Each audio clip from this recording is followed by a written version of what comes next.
Hello friends, welcome back to Black Horror Hindi channel. उम्मीद है दोस्तों आपका ये नया साल काफ़ी अच्छा जा रहा होगा। दोस्तों आज की ये कैंपिंग स्टोरीज मैं रेडिट और दूसरे सोर्सेस से ली हूँ। जिन यूज़र्स ने ये स्टोरी पोस्ट की है उन लोगों ने इसे सच्ची आप बीती बताई है। उन लोगों ने बताया कैसे कैंपिंग के दौरान उनका सामना बहुत सी मिस्टीरियस चीज़ों से हुआ। दोस्तों इससे पहले मैं कैंपिंग पे एक वीडियो डाल चुकी हूँ, उसका लिंक डिस्क्रिप्शन में है, आप लोग ज़रूर देखिएगा, आपको पसंद आएगी। आइए स्टोरीज को सुनते हैं।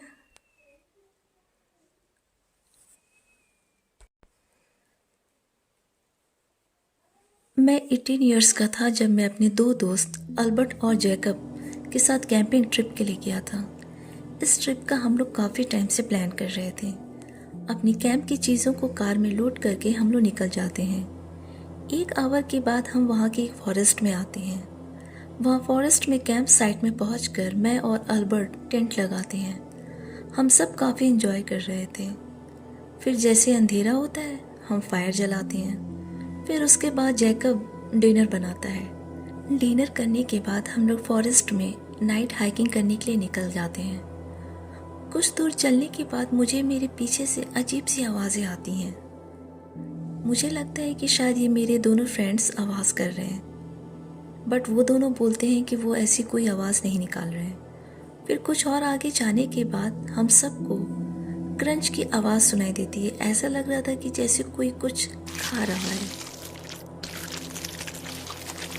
जिस तरफ से आवाज़ आ रही थी उस डायरेक्शन में हम फ्लैशलाइट दिखाते हैं। जो हमने देखा वो बहुत डरावना था।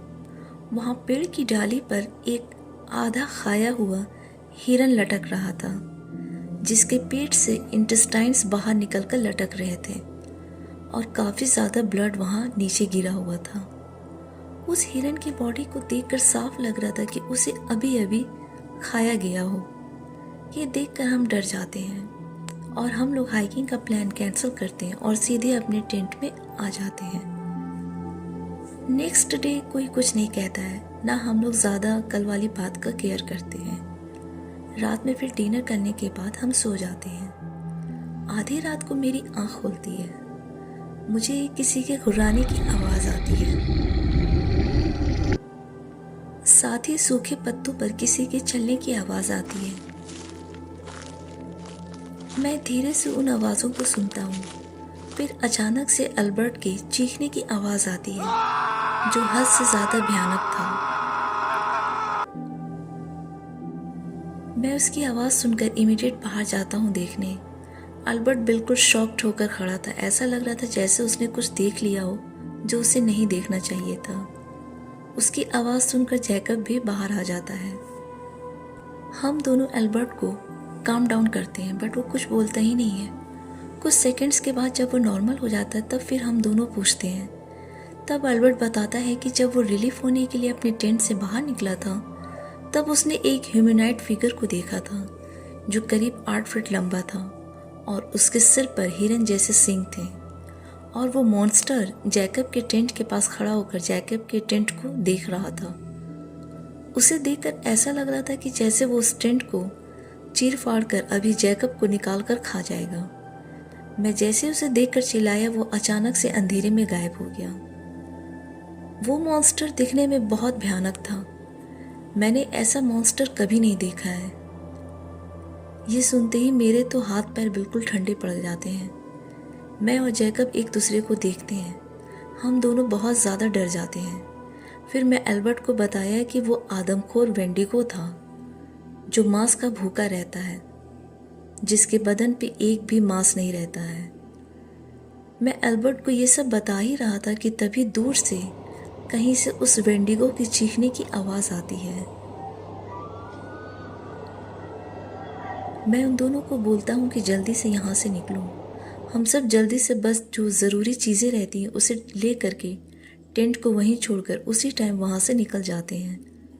हम तीनों जब दौड़ रहे थे तो हमारे पीछे भी कोई दौड़ रहा था। हम किसी तरह कार के पास आकर कार को स्टार्ट करके वहाँ से भागते हैं और पीछे मुड़कर बिल्कुल भी नहीं देखते हैं।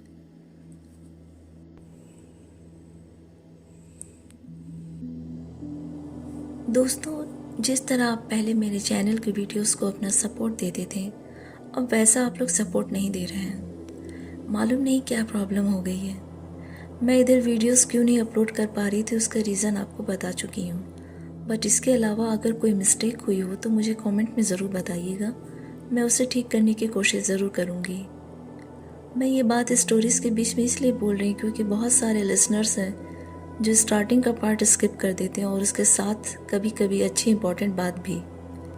मैं बस ये रिक्वेस्ट करना चाहती हूँ कि आप लोग मेरे वीडियोस को अपनी फैमिली फ्रेंड्स के साथ साथ व्हाट्सएप ग्रुप, फेस ग्रुप्स और भी जो दूसरे ग्रुप्स होते हैं उसमें शेयर करें ताकि इसकी रीच बढ़े।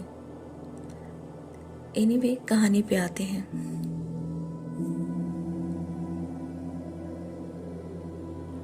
ये घटना उस वक्त मेरे साथ हुई थी जब मैं 14 इयर्स की थी और 9th ग्रेड में थी। अपने क्लासमेट्स और 2 टीचर्स के साथ एक लेक के पास हम लोग कैंपिंग ट्रिप के लिए गए थे। हम लोग वहाँ उस लेक में बोटिंग करते हैं। लेक के बीच में एक छोटा सा आइलैंड था और लेक के पास एक छोटा सा कॉटेज भी था।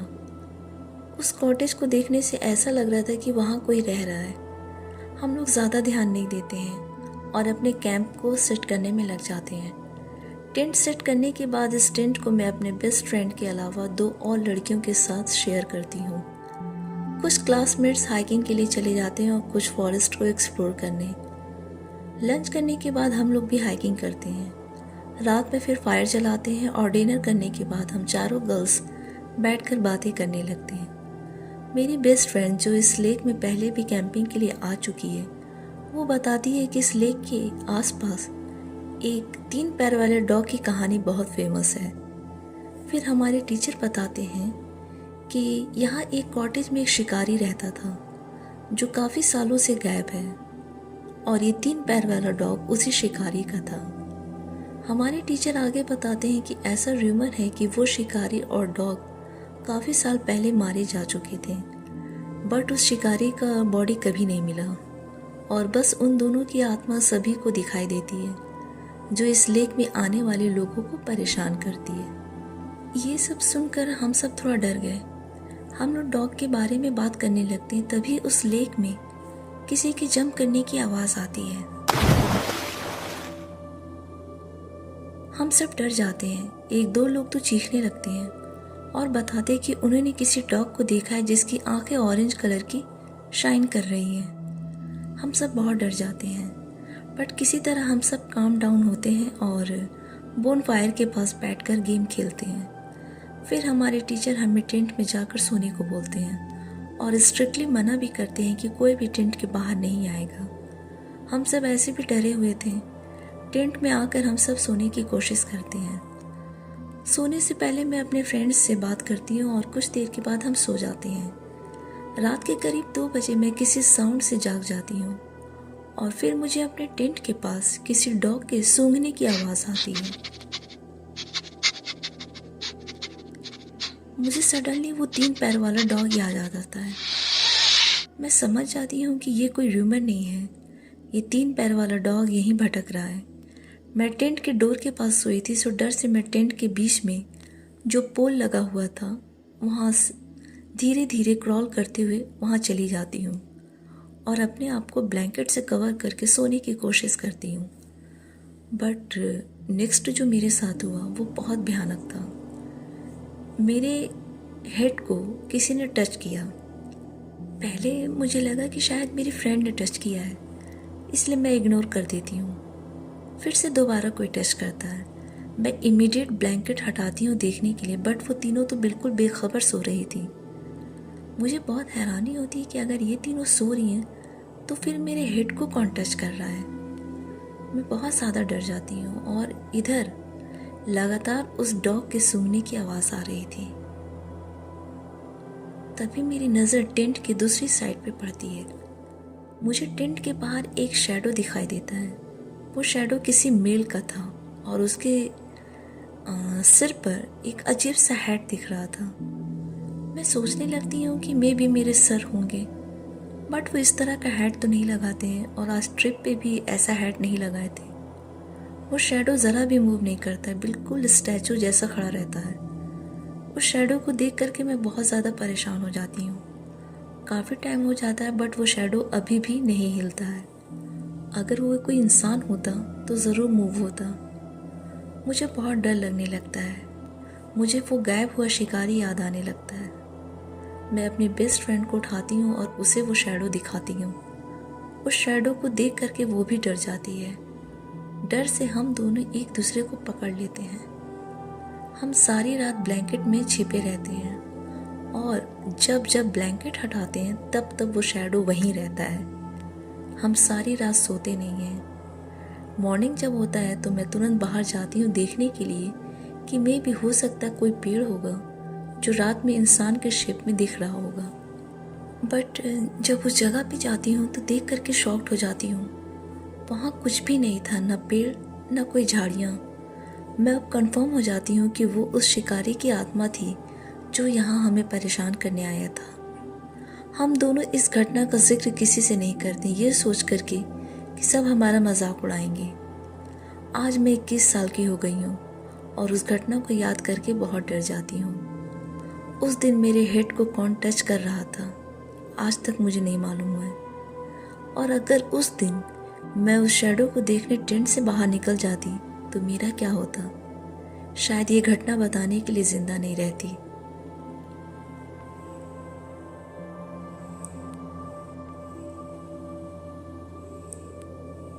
हेलो फ्रेंड्स, मेरा नाम विल्सन है। मैं अमेरिका का रहने वाला हूँ। मेरा एक फ्रेंड हुआ करता था जिसका नाम जैक था। जैक हमेशा से ही किसी के रूल को फॉलो नहीं करता था। हम दोनों दोस्तों ने सभी तरह की जगहों को एक्सप्लोर कर रखा था। बस हम दोनों एक बार किसी मिस्टीरियस फॉरेस्ट को एक्सप्लोर करना चाहते थे। हम दोनों बहुत रिसर्च किए, तब जाकर हमें जर्मनी का द ब्लैक फॉरेस्ट मिला। हम दोनों उसी दिन अपना सामान पैक करते हैं, टिकट्स बुक करते हैं और फ्लाइट से जर्मनी पहुंच जाते हैं। एयरपोर्ट से आने के बाद ट्रेन के एक लंबे से सफ़र के बाद हम एक छोटे से टाउन में पहुंचे। वहाँ से हमने कैंपिंग का सारा सामान लिया। हम फॉरेस्ट पहुँचे, लेकिन उस फॉरेस्ट का नाम नेचर्स हेवन था। हम दोनों फिर उसे ही एक्सप्लोर करने का सोचे। फॉरेस्ट के स्टार्ट होते ही वहाँ एक फॉरेस्ट रेंजर का ऑफिस मिल गया। वहाँ से हमें कैंपिंग की परमिशन भी मिल गई थी, लेकिन हमें स्ट्रिक्ट वार्निंग भी मिली थी कि हम लोग ज़्यादा आगे नहीं जाएंगे। पर हम कहाँ किसी की सुनने वाले थे, जिसमें जैक तो बिल्कुल भी नहीं। फिर हम जंगल की तरफ आगे बढ़ने लगे। हम बहुत आगे आ चुके थे। तभी हमें एक बोर्ड दिखाई देता है जिस पर डेंजर अहेड लिखा था। हम थोड़ा आगे बढ़े, तभी हमें एक बड़ा सा मेन गेट दिखाई देता है जिसके ऊपर लिखा था welcome back to Black Forest, जिसे देखने के बाद हमारी खुशी का ठिकाना नहीं रहा। हम दोनों उस ब्लैक फॉरेस्ट में एंटर कर चुके थे। हम ब्लैक फॉरेस्ट के काफ़ी अंदर जा चुके थे। वहाँ हमने एक नदी के पास अपना कैंप लगाया। वहाँ हमें काफ़ी थकान हो चुकी थी।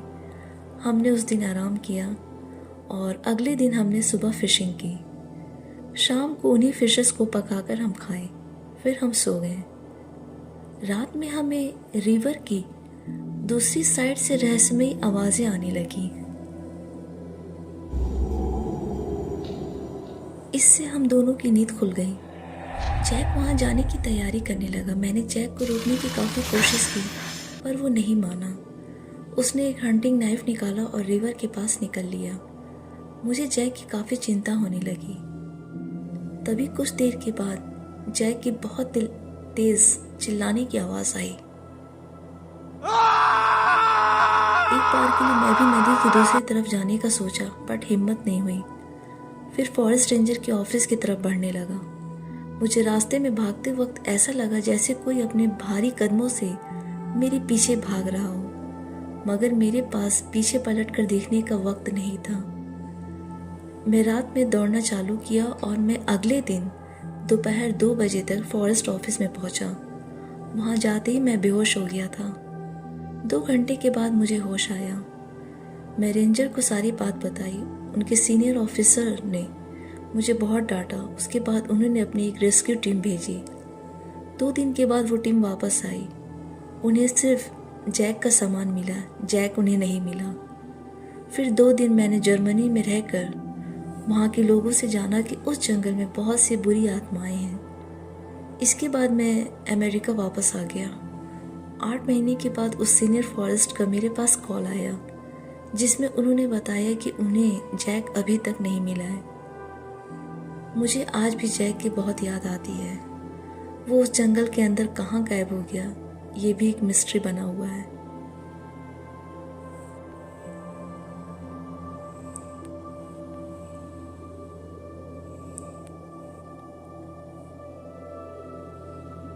हेलो फ्रेंड्स, मेरा नाम जिमी है। बात तब की है जब मैं एक फॉरेस्ट रेंजर हुआ करता था। मैं फ्रेशर था और मेरी पोस्टिंग रोमानिया के होआया बाचू फॉरेस्ट में हुई थी। इस जंगल के बारे में मैंने ये सुना था कि ये जंगल हॉन्टेड है।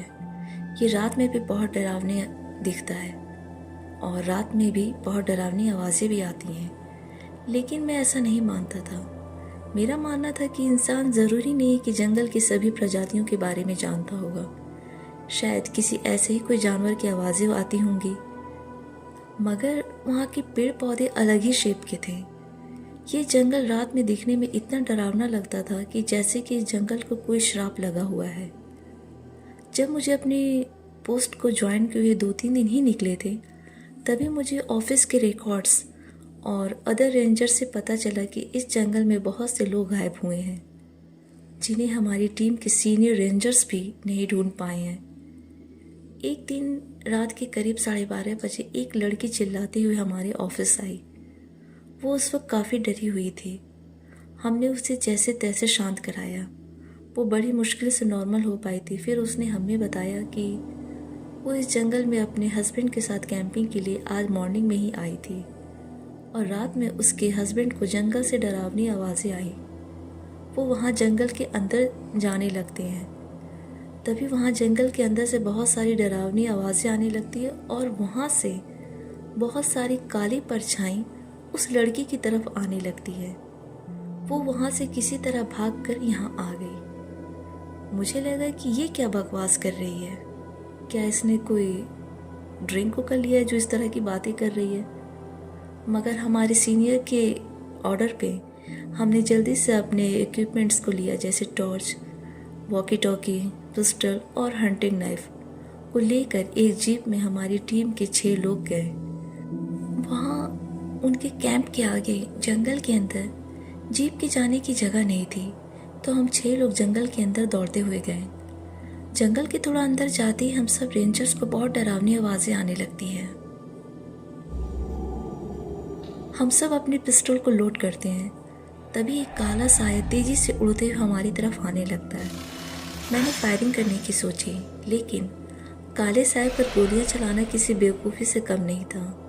हमने वहाँ से भागने का डिसीज़न लिया। हम वहाँ से भागने लगे और 1 आवर के बाद हम रेंजर ऑफिस पहुँचते हैं।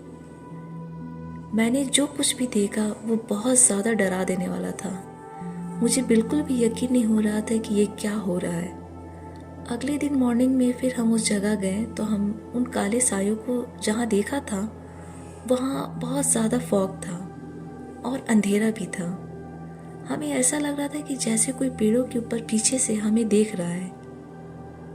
हम उस लड़की के हस्बैंड को खोजते हुए शाम हो जाती है, बट वो मुझे कहीं नहीं मिलते हैं। हम वापस आ जाते हैं। उस दिन रात में एक कपल आया जिनके 2 लड़के लापता हो गए थे।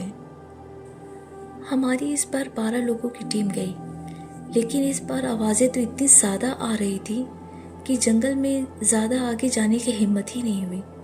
हम उस लड़की के हस्बैंड और उस कपल के दोनों लड़कों को ढूंढते हुए 4-5 दिन हो गए थे। उसके बाद कुछ कॉलेज के स्टूडेंट्स के ग्रुप आया, जिनके ग्रुप से 5 लोग गायब हो गए थे और हम किसी को भी ढूंढ नहीं पाए थे। मैं जंगल से आने वाली आवाज़ों से डरने लग गया था।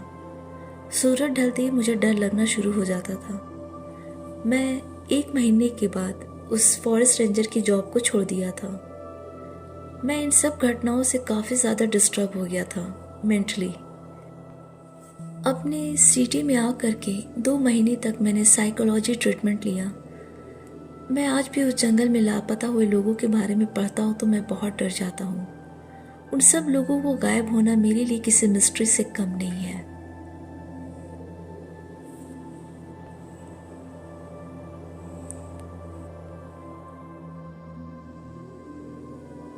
दोस्तों, ये फॉरेस्ट जिसका नाम होआया बाचियो है, ये रोमानिया के ट्रांसिल्वानिया में है। ये फॉरेस्ट लगभग 700 एकड़ में फैला हुआ और ऐसा माना जाता है कि यहाँ सैकड़ों लोग लापता हो गए हैं। इस फॉरेस्ट को दुनिया के बेहद डरावने जंगलों में से एक माना जाता है। इस फॉरेस्ट में जिस तरह की अजीब और मिस्टीरियस घटनाएं घटती हैं, इस वजह से इसे रोमानिया या ट्रांसिल्वानिया का बरमूडा ट्रायंगल भी कहते हैं। इस जंगल में पेड़ जो होते हैं वो टेढ़े मेढ़े और अजीब से शेप में मुड़े हुए होते हैं। आप पिक में देख सकते हैं, जो कि दिन में भी बहुत डरावने लगते हैं। इस जंगल को लोग भूत प्रेत और यूएफओ से जोड़कर भी देखते हैं। साथ ही लोगों का कहना है कि यहाँ लोग रहस्यमयी तरीके से गायब हो चुके हैं। इस फॉरेस्ट का नाम होआया बाचियो नाम के एक चरवाहे पर पड़ा है। सदियों से इस तरह की कहानी फेमस है कि एक चरवाहा जिसका नाम होआया बाचियो था, वो 200 भेड़ के झुंड के साथ जंगल में लापता हो गया था और उस चरवाहे और उन भेड़ों का कभी कुछ पता नहीं चला। साथ ही 1968 में एक टेक्नीशियन ने वहाँ यूएफओ को उड़ते हुए देखा था। इतना ही नहीं, होआया बाचियो के बारे में ये भी कहा जाता है कि 1870 में एक लड़की इस जंगल में गलती से चली गई थी और उसके बाद वो गायब हो गई थी। हालांकि 5 सालों के बाद वो एक दिन अचानक जंगल से वापस आ गई, लेकिन हैरान करने वाली बात यह थी कि उस दौरान उसमें किसी तरह का कोई बदलाव नहीं आया था। इस लड़की ने अपनी याददाश्त खो चुकी थी और कुछ दिनों के बाद उसकी मौत हो गई थी। होआया बाचियो में कई लोग अभी भी जाते हैं, लेकिन सिर्फ दिन में, और वो जंगल में मौजूद पेड़ों से काफ़ी दूर रहते हैं। हालांकि जो भी जंगल में जाता है उसे बेचैनी, चिंता, कोई उन्हें देख रहा है, इस तरह की फीलिंग्स होती है और इस तरह के एक्सपीरियंस होते हैं। और साथ ही वहाँ के इलेक्ट्रॉनिक इक्विपमेंट्स भी ठीक से काम नहीं करते हैं। दोस्तों, अगर आप इस फॉरेस्ट के बारे में और कुछ भी जानते हो तो हमें कमेंट में ज़रूर बताइएगा। आई होप कि मैं जो जानती थी, मुझे जो इन्फॉर्मेशन मिली वो आपको मैं सही से दे पाई हूँ।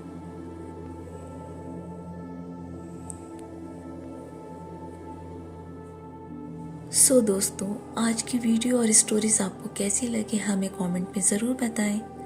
आपके अच्छे अच्छे कमेंट्स पढ़कर मुझे बहुत मोटिवेशन मिलता है और प्लीज़ आप लोग वीडियो को लाइक भी कर दिया करें और आप लोग मेरे चैनल को अपने फ्रेंड्स और फैमिली के साथ ज़रूर शेयर करें ताकि इसकी रीच बढ़े। साथ ही आप चाहते हैं कि अगर आपकी स्टोरीज़ को मैं अपनी आवाज़ दूं तो डिस्क्रिप्शन में दिए गए लिंक पे अपनी स्टोरीज़ को भेजें, हम उस पर वीडियो ज़रूर बनाएंगे। चैनल पे जो नए दोस्त हैं उनसे रिक्वेस्ट है कि चैनल को ज़रूर सब्सक्राइब करें और जिन्होंने सब्सक्राइब किया है उनका बहुत बहुत शुक्रिया। दोस्तों, आप और किस किस टॉपिक्स पे वीडियो चाहते हैं हमें कमेंट में ज़रूर बताएं। Thanks for watching video. आज के लिए इतना ही, मिलती हूँ अगली वीडियो में। Till then bye and take care. I love you all.